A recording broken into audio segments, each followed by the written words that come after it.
اقرأ باسم ربك الذي خلق الحمد لله وحده والصلاة والسلام على من لا نبي بعده وعلى آله وصحبه ومن والاه بسم الله الرحمن الرحيم আরবি গ্রামার কোর্সের আজকের ক্লাসে আপনাদের সবাইকে স্বাগত জানাচ্ছি।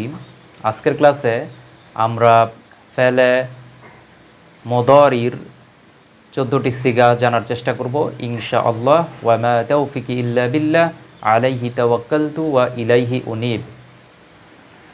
তো আমরা ইতিমধ্যে ফেলে মুদারির 14টি সিগা ইতিমধ্যে লিখে রাখা হয়েছে। তো আমরা ফেলে মুদারি অর্থাৎ এটা হচ্ছে বর্তমান এবং ভবিষ্যৎকালের ফর্ম, অর্থাৎ এটা একই সাথে বর্তমানকালের ফর্ম এবং নর্মালি একই সাথে এটা ভবিষ্যৎকালের ফর্ম। তবে আমরা যদি সুনির্দিষ্ট ভবিষ্যৎকাল বোঝাতে চাই তখন এই ভার্বের যে ফর্মগুলো আছে এগুলোর পূর্বে একটা সাউফা অথবা সা সিন অর্থাৎ সিন বা সাউফা এই দুইটা আমরা বসাবো। এটা আমরা বিস্তারিত পরবর্তীতে জানবো। আপাতত আমরা এই 14টা সিগা মুখস্থ করব। তো ফেলে মুদারি, আবার কেউ এটাকে বলে ফেলে মোজারি, অর্থাৎ মোজারি মাজি মোজারি, হ্যাঁ, অর্থাৎ ফেলে মাদি এটাকে অনেকে বলে ফেলে মাজি, হ্যাঁ, আবার ফেলে মুদারি এটাকে অনেকে বলে ফেলে মোজারি। যাই হোক, এটা দোয়াতের উচ্চারণটা যারা জ দিয়ে করেন তারা এইভাবে উচ্চারণ করেন। তো নর্মালি আমরা বলবো ফেলে মুদারি, হ্যাঁ, যেহেতু দোয়াত আছে দ।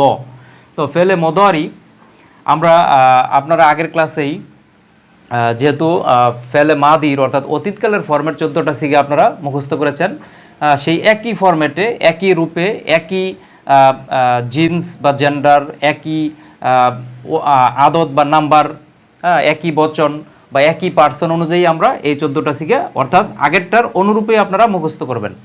এই দুইটা একদম মুখস্থ করতে হবে, এটা হচ্ছে মেন বেসিক। অর্থাৎ ফেলে মাদির যে 14টা সিগা অতীতকালের আমরা প্রথমে মুখস্থ করেছি, আর এখন যে ফেলে মুদারির 14টা সিগা, এই 14টা সিগাও একদম বেসিক মূল সূত্র। অর্থাৎ এই সূত্রের উপর ভিত্তি করে আমরা অন্যান্য ক্রিয়ার কনজুগেশন করব, রূপান্তর করব। এই জন্য এই দুইটা হচ্ছে মুখস্থ করতে হবে। নমুনা ভার্ব যে দুইটা, আগেটা ছিল ফাআলা অতীতকালের, আর এটা হচ্ছে ইয়াফআলু থেকে শুরু হবে। তো আমরা দেখি আগের মতোই নিয়মগুলো। তাহলে প্রথমে আসবে কি ইয়াফআলু, অর্থাৎ সে করে, করছে, করবে, তিনটা অর্থ আসবে। হ্যাঁ, এই জায়গায় অর্থ আসবে কয়টা? সে করে, করছে, করবে, তিনটা অর্থ আসবে। এই একটা ফর্ম দিয়েই কিন্তু তিনটা অর্থ আসবে। সে করে, যে ইয়াফআলু, সে করে, করছে, করবে, হ্যাঁ, তিনটা অর্থ চলে আসবে। একটা প্রেজেন্ট ইনডিফিনিট, তারপর হচ্ছে প্রেজেন্ট কন্টিনিউয়াস এবং ফিউচার ইনডিফিনিট। এই তিনটা টেন্সকে কিন্তু কাভার করবে এটা। যাই হোক, আপাতত আমরা শিখি, মুখস্থ করি। তাহলে আমরা কীভাবে মুখস্থ করব? ইয়াফআলু, ইয়াফআলানি, ইয়াফআলুনা। তাহলে ইয়াফআলু মানে সে একজন, এটা পুরুষবাচক। তাহলে এই লাইনটা আগের মতোই আপনারা ইতিমধ্যে জানেন, হ্যাঁ, যে এই লাইনটা হচ্ছে, এই সারিটা হচ্ছে পুরুষবাচক, পুং লিখলাম আমরা। হ্যাঁ, তাহলে ইয়াফআলু, ইয়াফআলানি, ইয়াফআলানি মানে দুইজন পুরুষ করে, হ্যাঁ, দুইজন। এই জায়গায় আমি সংক্ষেপে লিখলাম দুইজন করে। আর ইয়াফআলু সে একজন, এটা সাবজেক্ট হচ্ছে হি, সে করে, হি ডাস আমরা বলতে পারি। তাহলে ইয়াফআলুনা এটা হচ্ছে তারা, বহুবচন, এর সাথে কিন্তু সাবজেক্ট অটোমেটিক চলে আসবে। হ্যাঁ, যেমন এটা হচ্ছে ইয়াফআলু, ইয়াফআলান, এই দ্বিবচনগুলা, এই সব দ্বিবচনগুলা দেখবেন ইয়াফআলানে, তাফআলানে আছে, এইগুলো নিয়ে একটু পরে কথা বলছি। তাহলে আগে আমরা এই লাইনটা যাই। তাহলে ইয়াফআলু, ইয়াফআলানি, ইয়াফআলুনা, এটা গেল। তারপরে আমরা আসি তাফআলু। তাফআলু এটা হচ্ছে শি, থার্ড পারসন, শি করে, হ্যাঁ, সে করে, করছে, করবে, তিনটা অর্থ আসবে। তাহলে তাফআলু সে করে, করছে, করবে। তাফআলানি তারা দুইজন, এটা মহিলার ক্ষেত্রে, মহিলার ক্ষেত্রে দুইজন করে, করছে, করবে। ইয়াফআলু, ইয়াফআলনা, ইয়াফআলনা এটা তারা, এটা মহিলাদের ক্ষেত্রে, তারা সকলে, এটা স্ত্রীবাচক, তারা সকলে করে, করছে, করবে। হ্যাঁ, এইভাবে অর্থগুলো একবার মুখস্থ করে ফেলবেন, তাহলে তিনটার অর্থই চলে আসবে একবারে। তারপরে আমরা যদি দেখি যে তাফআলু, তাফআলু এই জায়গায় সাবজেক্ট হচ্ছে ইউ। হ্যাঁ, তো এখন আপনাদের একটা প্রশ্ন আসতে পারে যে এই যে এইটা তাফআলু, আবার এইটাও তাফআলু, হ্যাঁ, এটা হচ্ছে শি আর এটা হচ্ছে ইউ, সেকেন্ড পারসন। তাহলে আপনারা আলাদা করবেন কিভাবে বাক্যে? হ্যাঁ, যেহেতু দুইটা একই ফর্ম, তাফ আলু এটা দ্বারা একবার শি বোঝানো হয়, আবার তাফ আলু এটা দ্বারা ইউ বোঝানো হয়, সাবজেক্ট ইউ বোঝানো হয়। তাহলে এই দুইটা ডিফারেন্সটা মূলত ডিপেন্ড করবে এর সাথে যে অন্যান্য শব্দ থাকবে।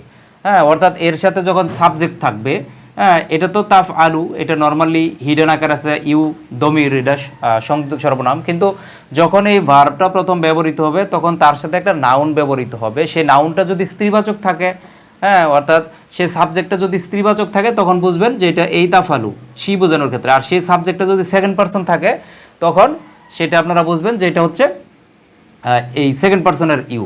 হ্যাঁ, এটা বাক্যে ব্যবহারের উপর ভিত্তি করে এই অর্থটা আপনি অটোমেটিক বুঝতে পারবেন। আপাতত আমরা মুখস্থ করি, তারপরেও আপনারা একটা উদাহরণ দেখে নিতে পারেন। সূরা ফিলের মধ্যে আছে তার মি হিম।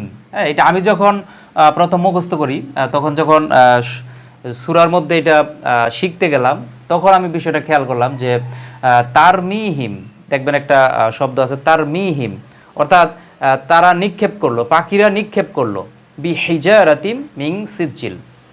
তো এই যে তারমি হিম শব্দটা, এটা আরবিতে একটা ভার্ব হচ্ছে রমা। রমা মানে নিক্ষেপ করা।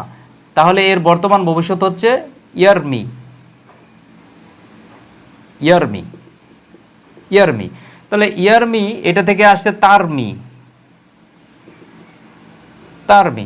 তাহলে তারমি এটা এই যে এই পার্সন, এটা হচ্ছে শিও হয়, আবার এটা ইউ হয়, দুইটা সাবজেক্টই হয়। এখন আমি কিভাবে বুঝবো যে এটা আসলে শি হিসাবে ব্যবহৃত হয়েছে না ইউ হিসাবে ব্যবহৃত হয়েছে? তখন এইটা নিয়ে আমি দেখলাম, তখন এর আগে পরে দেখবেন যে তৈরান, তৈর শব্দটা আছে, তৈর, এই জায়গায় তৈর শব্দটাকে বোঝানো হয়েছে, তৈর মানে পাখি।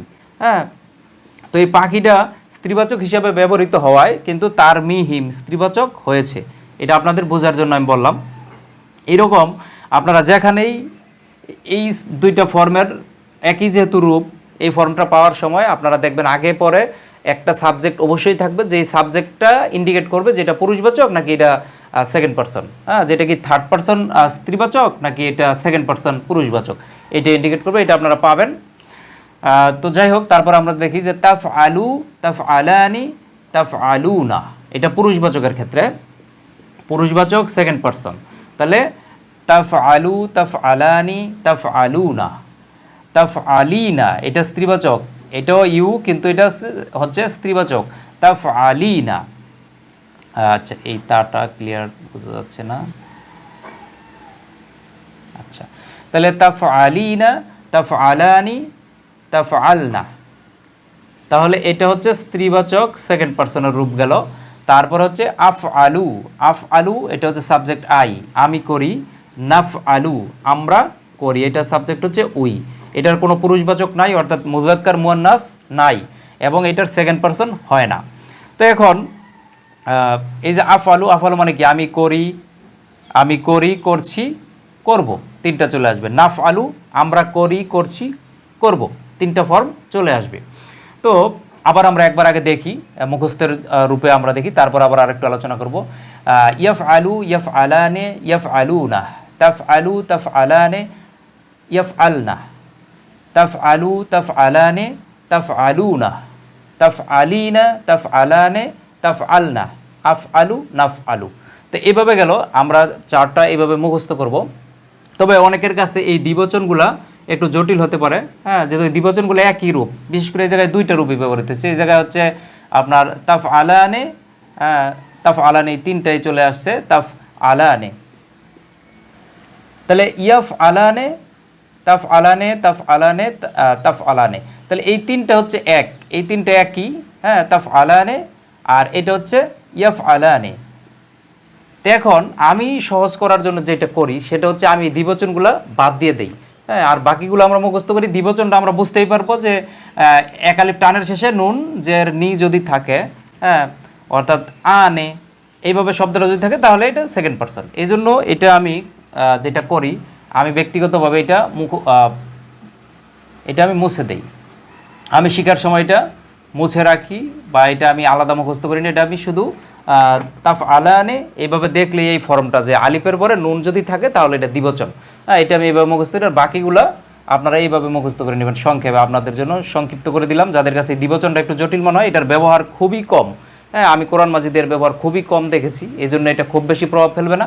আপনারা শুধু এইভাবে মুখস্থ করে নেবেন যে ইয়াফ আলু ইয়াফ আলু না, তাফ আলু ইয়াফ আল না, তাফ আলু তাফ আলু না, তাফ আলি না, তাফ আল না, আফ আলু নাফ আলু। এভাবে আপনারা মুখস্থ করে নেবেন, তাহলে আপনাদের জন্য এই ভার্বের চার্টটা কিন্তু সহজ হয়ে যাবে। কারণ এই সূত্রের উপর ভিত্তি করেই কিন্তু আমরা এর পরিবর্তে যে ইয়াফ আলু এর পরিবর্তে আমরা অন্য একটা ফর্ম বসাবো ভার্বের, তখন ওই ভার্বের রূপগুলো কনজুগেশনগুলো তৈরি হয়ে যাবে। এটা আমরা পরবর্তী ক্লাসগুলোতে কিছু এক্সাম্পল আমরা দেখব, যে এই দুইটা সূত্র আপনারা ইতিমধ্যেই আশা করি যে মুখস্থ করে ফেলবেন।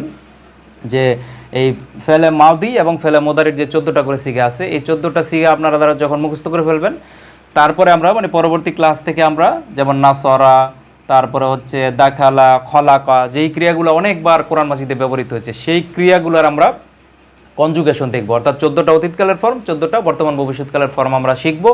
তাহলে কিন্তু কোরআন মাজিদে কিন্তু দেখা গেল যে খলাকা একটা ভার্ব, ধরেন এটা 300 বার কোরআন মাজিদে ব্যবহৃত হলো।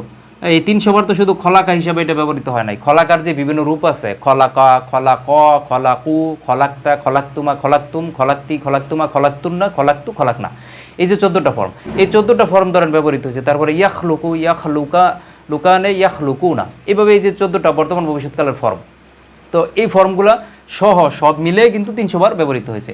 তার মানে এই খলাকা, দাখালা, তারপরে এই ধরনের যত কমন যে ভার্বগুলো আছে, রিপিটেডলি যে ভার্বগুলো ইউজড হয়েছে কোরআন মাজিদে, সেগুলো যখন আপনারা জানবেন, তখন কিন্তু প্রত্যেকটা ভার্বেরই দেখা গেল যে 300, 100 বার, 200 বার, 300 বার, কোনো একটা ভার্ব 1400 বার পর্যন্ত, 1300 বার পর্যন্ত ব্যবহৃত হয়েছে। সেই ফর্মগুলো যদি আপনি জানেন, তাহলে একটা ভার্ব শিখলেই কিন্তু কোরআন মাজিদে 1300 ভার্ব আপনার শেখা হয়ে যাবে। হ্যাঁ, তখন আস্তে আস্তে আপনি দেখবেন যে কোরআন যখন পড়বেন, তখন এই শব্দগুলো আপনার কমন হয়ে যাচ্ছে এবং অর্থ নিজে নিজে তৈরি করতে পারছেন। কারণ আপনি সিগাগুলো যখন জানবেন, তখন এটার সাথে কোন সাবজেক্টটা আছে, হ্যাঁ, এটা দ্বারা কোন জিন্সকে, কোন জেন্ডারকে ইন্ডিকেট করতেছে, এবং এটা দ্বারা কোন পার্সনকে, কোন সাবজেক্টকে ইন্ডিকেট করতেছে, হ্যাঁ, যেটা কি ফার্স্ট পার্সন, সেকেন্ড পার্সন না থার্ড পার্সন, অর্থাৎ এটা কি আপনার মোতাকাল্লিম, নাকি এটা হাদির, নাকি এটা থার্ড পার্সন যেটা গয়েব, তখন আপনি সেটা দেখেই কিন্তু বুঝতে পারবেন। তো যাই হোক, আশা করি যে চারটা হচ্ছে আপনার আগে মুখস্থ করতে হবে, কারণ এই দুইটা হচ্ছে বেসিক। হ্যাঁ, এই দুইটা মুখস্থ করলেই আপনি সামনে অগ্রসর হতে পারবেন। এই দুইটা চার্ট মুখস্থ করা ছাড়া কিন্তু আপনি সামনে অগ্রসর হতে পারবেন না, কারণ এই দুইটাই আপনার মেন সূত্র। এই সূত্রের উপর ভিত্তি করে আমরা অন্যান্য ক্রিয়ার কনজুগেশন করব। এটা হচ্ছে নমুনা ভার্ব, স্যাম্পল ভার্ব। এই জন্য ফাআলা দিয়ে, ইংরেজিতে যেমন ডু হচ্ছে স্যাম্পল ভার্ব, এই ডু দিয়ে বিভিন্ন উদাহরণ দেওয়া হয়, আর আরবিতে হচ্ছে এই ফাআলা হচ্ছে স্যাম্পল ভার্ব। হ্যাঁ, ফাআলা। তো এই স্যাম্পল ভার্ব দিয়ে আমরা এই 14টা করে সিগা আমরা নমুনা সূত্রগুলো মুখস্থ করলাম। তার পরবর্তীতে আমরা ইনশাআল্লাহ এই বিষয়ে আরও বিস্তারিত জানবো। তো ধন্যবাদ সবাইকে। আশা করি যে আপনারা ধারাবাহিকভাবে আমাদের এই ক্লাসগুলো দেখবেন, কারণ একটার সাথে আর একটা ইন্টারলিঙ্কড, অর্থাৎ একটার সাথে আর একটা রিলেটেড। হ্যাঁ, এই জন্য আগের ক্লাসটা থেকে তারপরে ক্লাসে যাবেন। যে ক্লাসের উপরে আপনার কোনো প্রশ্ন থাকে, হ্যাঁ, আপনার বুঝতে সমস্যা হয়, সেই ক্লাসের ভিডিওতে আপনি কমেন্ট করবেন, তাহলে সেখানে ইনশাআল্লাহ আপনার প্রশ্নের জবাব দেওয়া হবে। অথবা আপনার আরও যদি বিস্তারিত কোনো প্রশ্ন, আরও কোনো মতামত থাকে, তাহলে আমাদের হোয়াটসঅ্যাপ গ্রুপ আছে, ভিডিও ডেসক্রিপশনে পাবেন, সেখানে আপনি যুক্ত হয়ে সেখানে প্রশ্ন করবেন। অনেক আলেম ওলামা রয়েছে, ওনারাও জবাব দিবে, আমিও থাকবো ইনশাআল্লাহ। তো ধন্যবাদ সবাইকে। আসসালামু আলাইকুম ওয়া রাহমাতুল্লাহি ওয়া বারাকাতুহু। اقرأ باسم ربك الذي خلق